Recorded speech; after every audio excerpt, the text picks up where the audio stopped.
بسم اللہ الرحمن الرحیم۔ ماں کی ممتا۔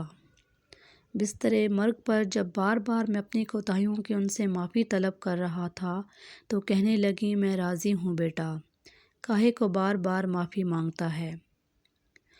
ہمیں اماں جی اس وقت زہر لگتیں جب وہ سردیوں میں زبردستی ہمارا سر دھوتیں۔ لکس، کیپری، ریکسونا کس نے دیکھے تھے؟ کھجور مارکا صابن سے کپڑے بھی دھلتے تھے اور سر بھی۔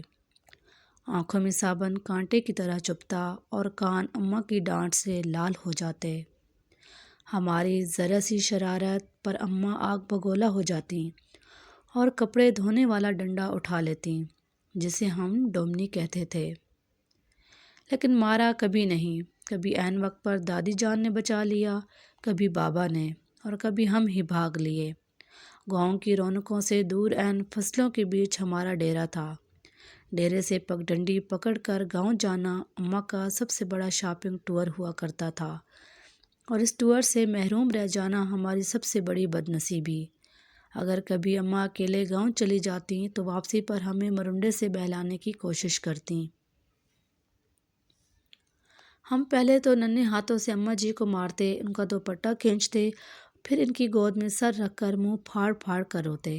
کبھی اماں گاؤں ساتھ لے جاتی تو ہم اچھلتے کودتے خوشی خوشی ان کے پیچھے پیچھے بھاگتے۔ شام گیا جب گاؤں سے واپسی ہوتی تو ہم بہت روتے۔ ہمیں گاؤں اچھا لگتا تھا۔ ماں، ہم گاؤں میں کب رہیں گے؟ میرے سوال پر اماں وہی کھسا پٹا جواب دیتی، جب تم بڑا ہوگا، نوکری کرے گا، بہت سے پیسے آئیں گے، تیری شادی ہوگی، وغیرہ وغیرہ۔ یوں ہم ماں بیٹا باتیں کرتے کرتے تاریک ڈیرے پر آن پہنچے۔ مجھے یاد ہے گاؤں میں بابا مظفر کے ہاں شادی کا جشن تھا۔ وہاں جلنے بجھنے والی بتیاں بھی لگی تھیں اور پٹاخے بھی پھوٹ رہے تھے۔ میں نے ماں کی بہت منت کی کہ رات ادھر ہی ٹھہر جائیں، لیکن وہ نہیں مانی۔ جب میں ماں جی کے پیچھے روتا روتا گاؤں سے واپس آ رہا تھا تو نیت میں فطور آ گیا اور چپکے سے واپس گاؤں لوٹ گیا۔ شام کا وقت تھا۔ ماں کو بہت دیر بعد میری گمشدگی کا اندازہ ہوا۔ وہ پاگلوں کی طرح رات کے اندھیرے میں کھیتوں میں آوازیں لگاتیں اور ڈیرے سے لے کر گاؤں تک ہر کونے میں لالٹین لگا کر جھانکتی رہیں۔ رات گیا جب میں شادی والے گھر سے بازیاب ہوا تو وہ شیرنی کی طرح مجھ پر حملہ آور ہوئیں۔ اس رات اگر گاؤں کی عورتیں مجھے نہ بچاتیں تو اماں مجھے مار ہی ڈالتیں۔ ایک بار ابو جی اپنے پیر صاحب کو ملنے سرگودا گئے ہوئے تھے۔ میں اس وقت 6-7 سال کا تھا۔ مجھے شدید بخار ہو گیا۔ اماں جی نے مجھے گرم چادر میں لپیٹ کر کندھے پر اٹھایا اور کھیتوں سے گزرتی 3 کلومیٹر دور گاؤں کے اڈے پر ڈاکٹر کو دکھانے لے گئیں۔ واپسی پر ایک کھالے کو پھلانگتے ہوئے وہ کھیت میں گر گئیں، لیکن مجھے بچا لیا۔ انہیں شاید گھٹنے پر چوٹ آئی۔ ان کے منہ سے میرے لیے حسبی اللہ نکلا۔ یہ واقعہ میری زندگی کی سب سے پرانی یادداشتوں میں سے ایک ہے۔ یقیناً وہ بڑی ہمت والی خاتون تھیں اور آخری سانس تک محنت مشقت کی چکی پیستی رہیں۔ پھر جانے کب میں بڑا ہو گیا اور اماں سے بہت دور چلا گیا۔ سال بھر بعد جب گھر آتا تو ماں گلے لگا کر خوب روتی، لیکن میں سب کے سامنے ہنستا رہتا۔ پھر رات کو جب سب سو جاتے تو چپکے سے ماں کے ساتھ جا کر لیٹ جاتا اور اس کی چادر میں منہ چھپا کر خوب روتا۔ ماں کھیت میں چارہ کاٹتی اور بہت بھاری پنڈ سر پر اٹھا کر ٹوکے کے سامنے آن پھینکتی۔ کبھی کبھی خود ہی ٹوکے میں چارہ ڈالتی اور خود ہی ٹوکا چلاتی۔ جب میں گھر ہوتا تو مقدور بھر ان کا ہاتھ بٹاتا۔ جب میں ٹوکا چلاتے چلاتے تھک جاتا تو وہ سرگوشی میں پوچھتیں، بات کروں تمہاری فلاں گھر میں؟